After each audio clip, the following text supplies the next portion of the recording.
Yes, good morning. Repair muna tayo ng cellphone Vivo Y95. Pinalitan natin LCD, okay na. Ito bago.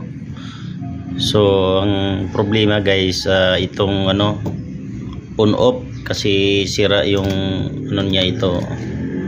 On off and volume. Yan kailangan ng palitan itong bago. Kasi ayaw gumana kasi ayaw mapindot yung power on. Dito kasi durog na yung pinutanan niya. Yan. So ayan guys, abangan nyo mamaya. Babus. A few moments later. Yan na yung Vivo Y95 puro replacement. Oh my God! Wow!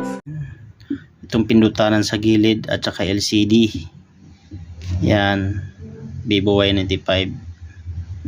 Okay na. Sira kasi yung pinutanan niya. Hey guys, nag-charge na Vivo Y95.